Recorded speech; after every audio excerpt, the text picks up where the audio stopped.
この鳥がさ、女の子と同じ天井画を床にして止まるんだよ。どうも、歌い手研究部部長翔平です。普段は歌い手さんを応援する会社ファーストステップの経営とボイストレーナーをしています。今回はですね、まふまさんの幽霊を取り上げていきたいと思います。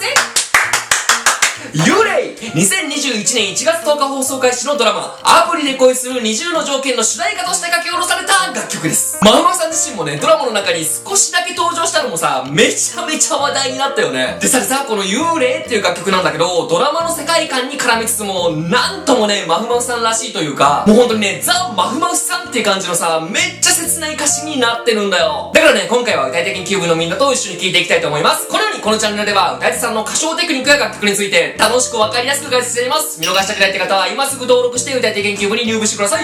では、早速行ってみましょう。行こうか。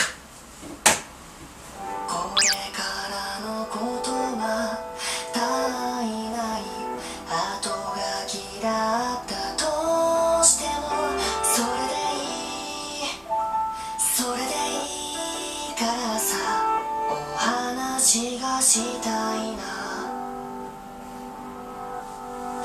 さあ、今回は、まふまふさんの優しい息の混じったウィスパーボイスで物語は始まっていきます。息遣いがさ、ほんと繊細でぐーって引きつけられるでしょ。でさ、この歌詞の、それでいいからさっていう部分がさ、まふまふさんらしい優しい人柄がさ、伝わってこない？で、なんと言っても気になるのは、この MV のイラストだよね。舞台は学校の教室なんだけど、天井と床が入れ替わっていて、女の子がね、天井にちょこんって座ってるんだよ。そう、まふまふさんの MV って結構ね、動きのあるものが多いんだけど、今回はね、この一枚絵を中心に少しの動きを交えて展開していきます。楽曲と一緒にね、気にしながら聴いていきましょう。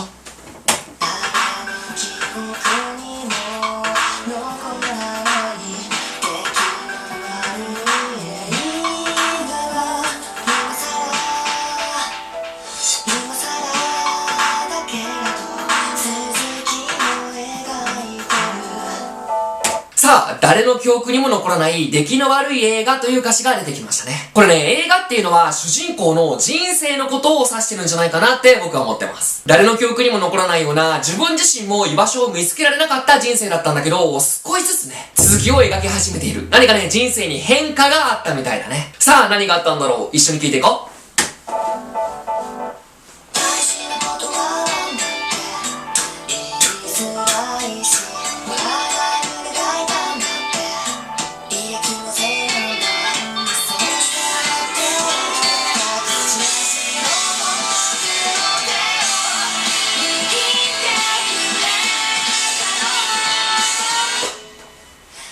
さあ、B メロに入ったら、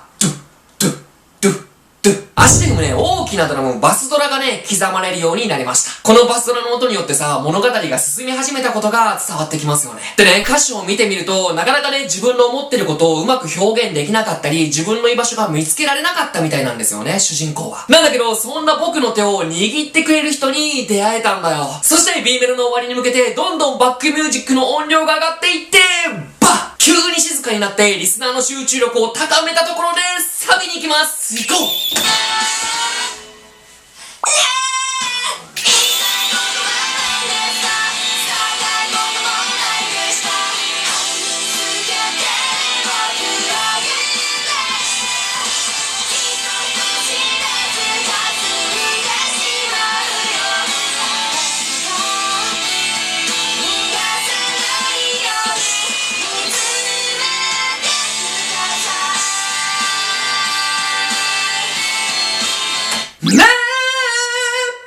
C5 めちゃめちゃ高いところからサビが始まっていきます。このさ、まふまふさんの泣いてるような叫びのようなこの霊の破壊力やばくない？ここをね、何回も繰り返しリピートしたって人はね、素直にグッドボタンを押してください。でさ、サビの歌詞がさ、本当にまふまふさんらしい世界観なんだよ。言いたいことも伝えたいことも何なのか自分自身わからない。あったとしてもうまく伝えられない自分はいてもいなくても一緒なんじゃないかって。そんな半透明な僕は幽霊と一緒だなーって歌詞だね。この歌詞の世界観さ、人もどきの歌詞ともさ、すごい繋がらない？でさ、さ、その後の、きっと人知れず霞んでしまうよ。あなたが逃さないように見つめてください。ここもさ、これまで通り恋愛の歌詞とも取れるんだけど、まふまふさん自身のことも含まれてんじゃないかなって思うんだよね。やっぱりさ、こういうご時世だからライブが開けなかったりと、リスナーのみんなとさ、接点を感じづらいじゃない。だから不安もあって自分自身ね、不意に消えたくなる時があるって。だからみんな僕のことを逃さないように見ててほしいって。そんな歌詞のようにもさ、受け取れるよね。続き行こう。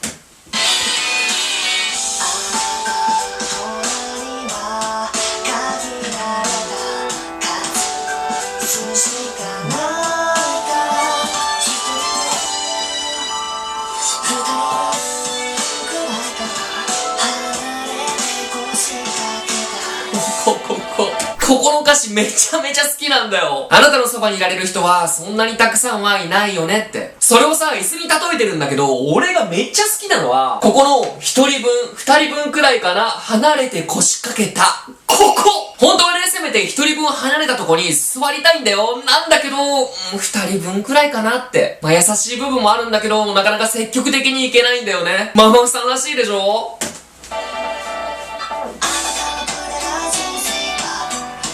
バストラ。こ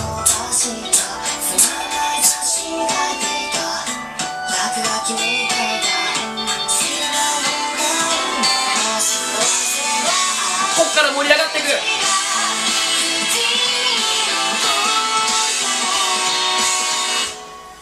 主人公にとってあなたに出会う前の人生は本当につまらない意味のないものに思えたんだよね。でさ、あなたに出会えたことで人生が動き出して本当にね、幸せの気持ちも与えてもらったんだけど、同時にね、怖いんだよ。だってさ、一度幸せを味わってしまったら、それを失うのがさ、怖くなっちゃうでしょ。それがさ、ここの知らない方がいいのかな、幸せは後味が口に残るから、ここで表現されてるよね。切ない、切なすぎるでしょ。で、また B メロ、うわー盛り上がって、バーン静かになったところで、サビ。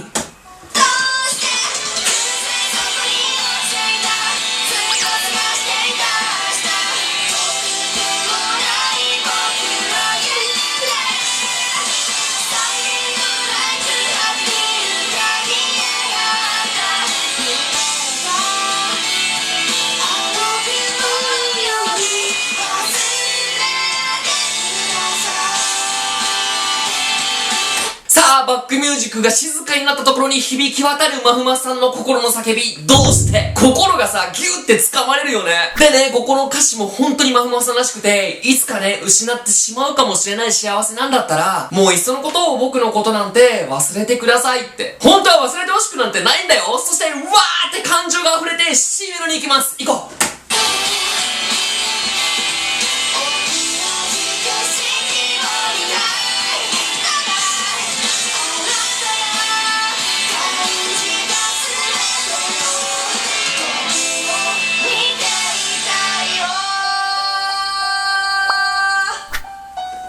さあ、ここまで文学的で難しい表現でさ、歌詞が綴られてきたんだけど、ここの C メロの歌詞はね、めちゃめちゃ素直、ストレートなんだよ。ただ同じ景色を見たい。ただあなたが感じた全てを僕も見ていたいよだよ。難しい表現が続いてからストレートな歌詞が来るからさ、ズーンってさ、リスナーの心に突き刺さってくるよね。そしてここから感想に行かずに静かになって落ちサビに行きます。大丈夫？行くよ。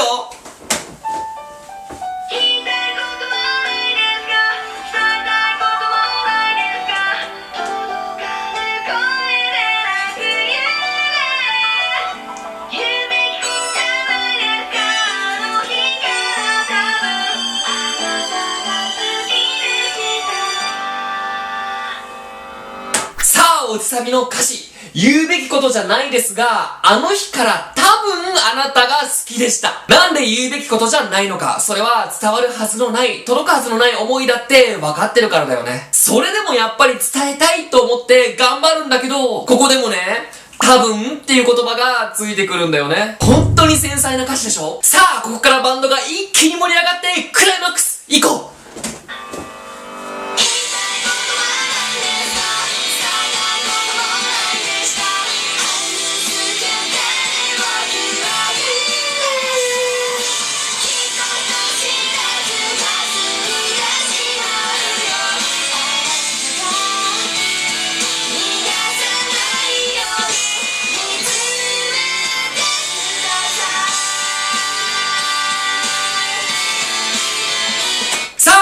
サビ、教室に光が差し込んで、カーテンも強い風で揺れ始めます。そんでさ、よく見ると、窓のところにね、鳥が飛んでくるんだけど、この鳥がさ、女の子と同じ天井画を床にして止まるんだよ。これがね、何を意味しているのか、歌い手研究部 MV 考察班の皆さん、どんな風に受け取ったのか、ぜひね、コメント欄で教えてほしいなって思ってます。そして、この後、この楽曲最後のメッセージ。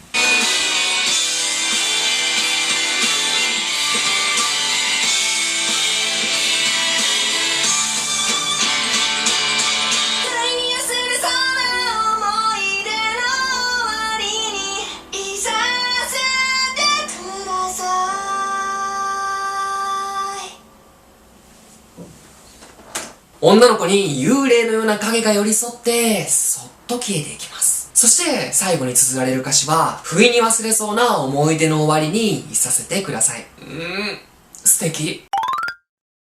さあ、今回は歌詞を中心に取り上げさせてもらいました。だからね、さっきもお話ししたんだけど、部員のみんながこの MV をね、どのように受け取ったのか、ぜひコメントで教えてくれると嬉しいです。みんなでね、考えをシェアして、この楽曲の良さをさ、どんどん知っていきたいなって思ってます。このようにこのチャンネルでは、歌い手さんの歌唱テクニックや楽曲について、楽しくわかりやすく解説しています。見逃したくないって方は、今すぐ登録して歌い手研究部に入部してください。ではまた次回の動画でお会いしましょう。バイバイ。